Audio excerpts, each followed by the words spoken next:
Tools required. Number 1 insulated combination plier size 20 centimetre quantity 1 number. Phase tester 500 volt 1 number. Electrician knife size 10 centimetre 1 number. Wire stripper 1 number.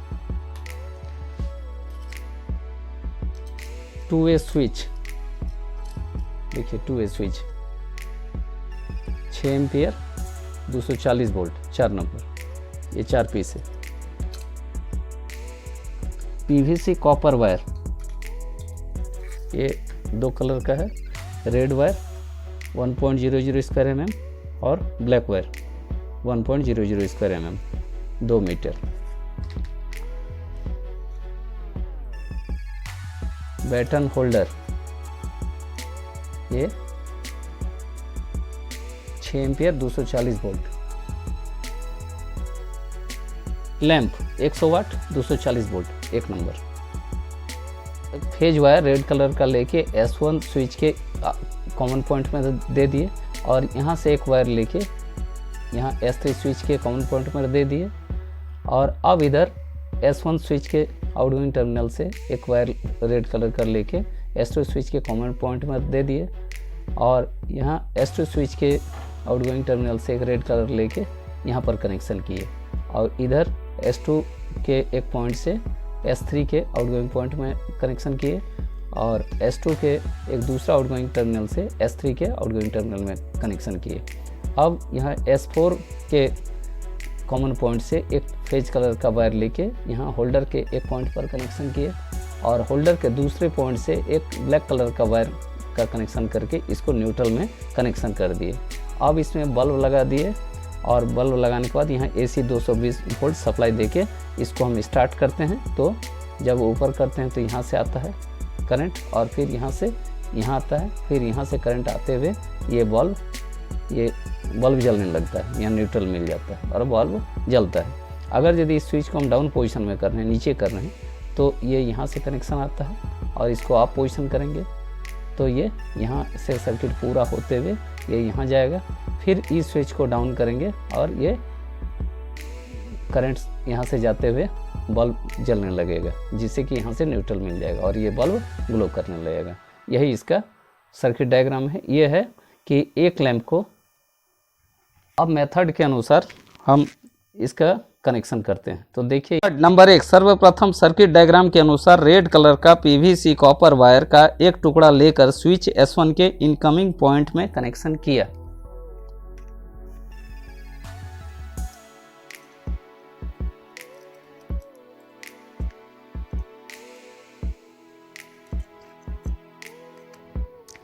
Number 2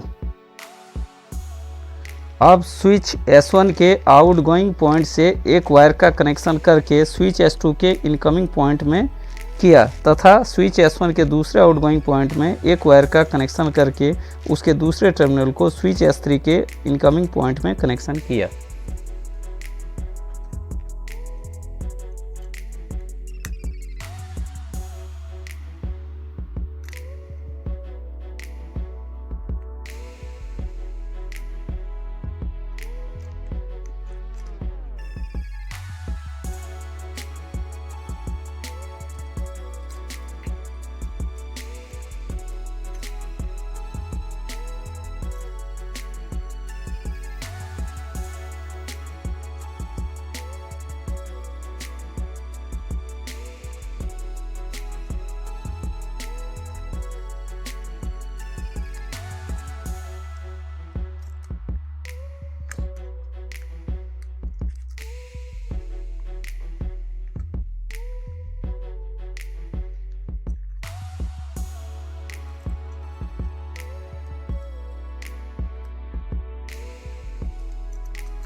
number 3 अब switch S2 के outgoing point में एक wire का connection करके उसके दूसरे terminal को switch S3 के आउटगोइंग पॉइंट में कनेक्शन किया।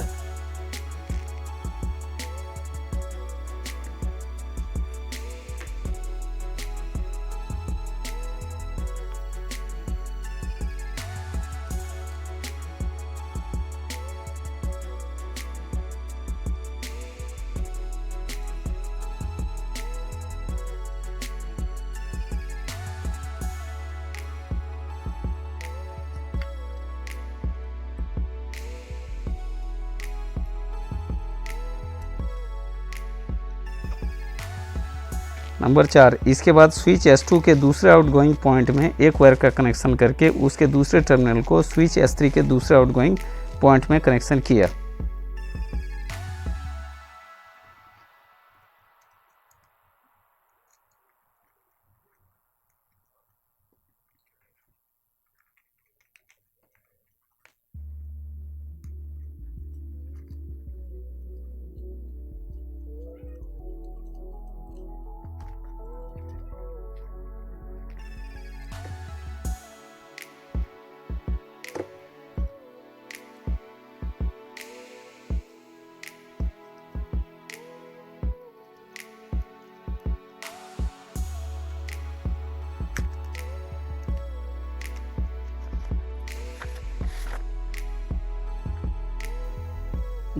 स्विच S3 के आउटगोइंग पॉइंट में एक रेड वायर का कनेक्शन करके उसके दूसरे टर्मिनल को स्विच S4 के आउटगोइंग पॉइंट में कनेक्शन किया।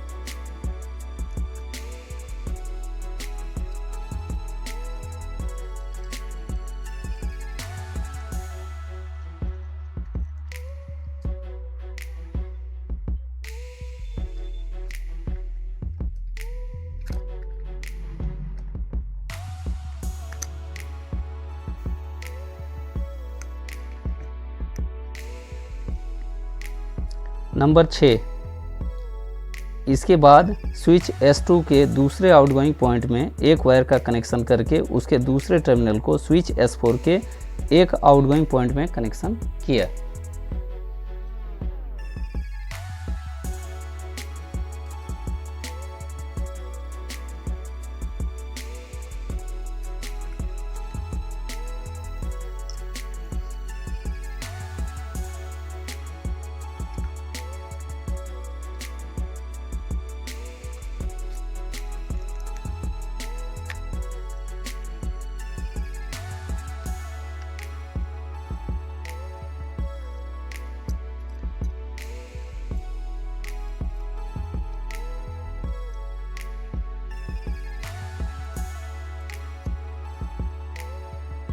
नंबर 7, अब स्विच S4 के कॉमन पॉइंट में एक रेड वायर का कनेक्शन करके उसके दूसरे टर्मिनल को होल्डर के एक पॉइंट में कनेक्शन किया।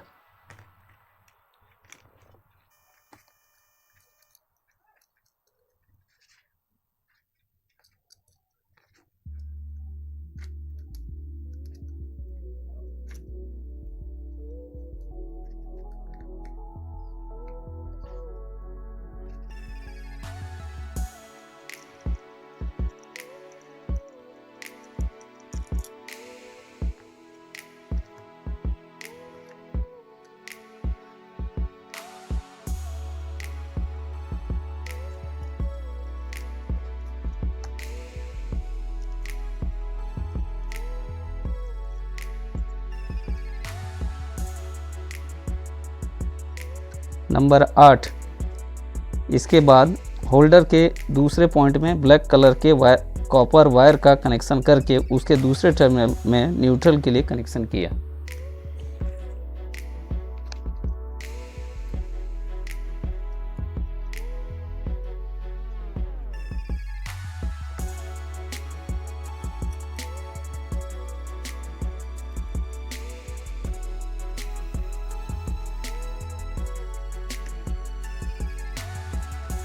अब होल्डर में बल्ब लगाकर सर्किट में AC 220 वोल्ट सप्लाई दिया और स्विच को ऑन करके लाइट को चेक किया।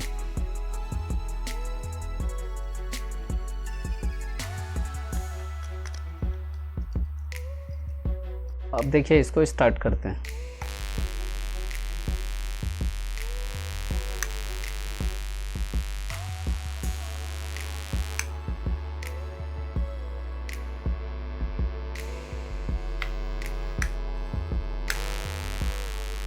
हो गया। यानी अब यदि इसको यहाँ कर रहे हैं नीचे तो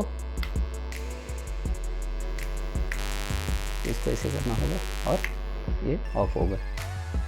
इसका मतलब ये एक स्थान, ये दूसरा स्थान, ये तीसरा स्थान, इसी दोनों को इंटरमीडिएट स्विच बनाया गया है, इसी दोनों को। अब देखिए फिर यदि करना चाह रहे हैं तो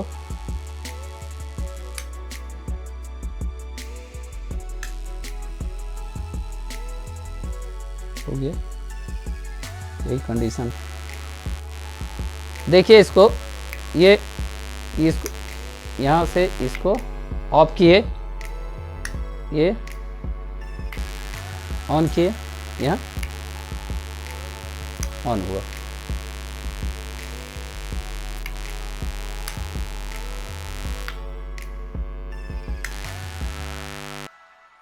प्रिकॉशंस: नंबर 1, कनेक्शन लूज नहीं होना चाहिए। नंबर 2, स्विच को हमेशा फेज वायर में कनेक्शन करना चाहिए। अब इसका नोट है, 2 2-वे स्विचों को इंटरमीडिएट स्विच बनाते हुए लैंप को 3 अलग अलग स्थानों से इस प्रकार कंट्रोल किया जाता है कि लैंप को कहीं से भी ऑन करके दूसरी स्थान से ऑफ किया जा सके। तो आज का वीडियो यहीं समाप्त हो रही है।